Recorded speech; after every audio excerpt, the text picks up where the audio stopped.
want to win. Okay, in the regulation, we have a chance, they have a chance. But one thing I'd like from this player, they want to win. Maybe because of the experience of the player, they know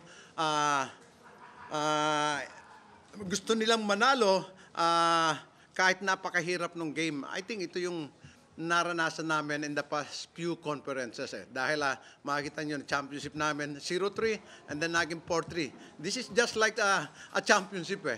But the importance of this game is really important for us and Lexet. That's why yung game na ito, makikita nyo talagang parehong ayaw magpatalo. But kailangan may manalo. So, give credit to the players, especially yung si Chris Ross is the one guarding Al Thornton, and then Junmar, even though he's not 100%, he tried his best to help the team.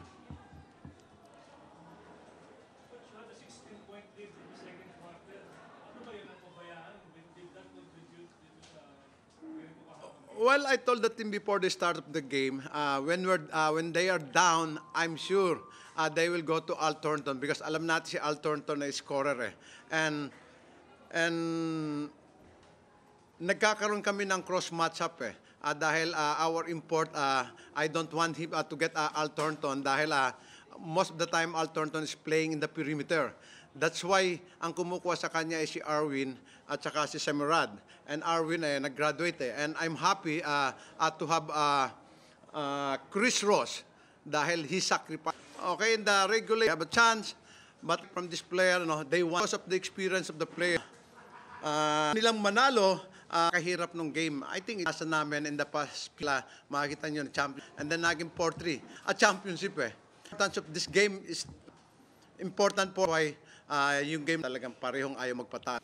Kailangan may manalo. Give credit to the players na si Chris, the one guarding Alton. Junmar, even though he tried his best,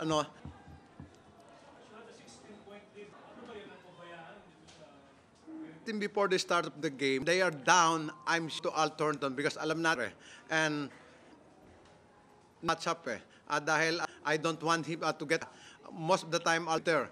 That's why Arwin at saka Arwin nag-graduate and I have dahil he sacrificed coach ako lang kukuha talagang except the post and then big man namin nagsasag na pa but pwedeng either team and I have to congratulate talagang ipinakita nila na with their import pwede silang but the problem siguro nila medyo pagod sila and our so we need to win for us to get into the number 1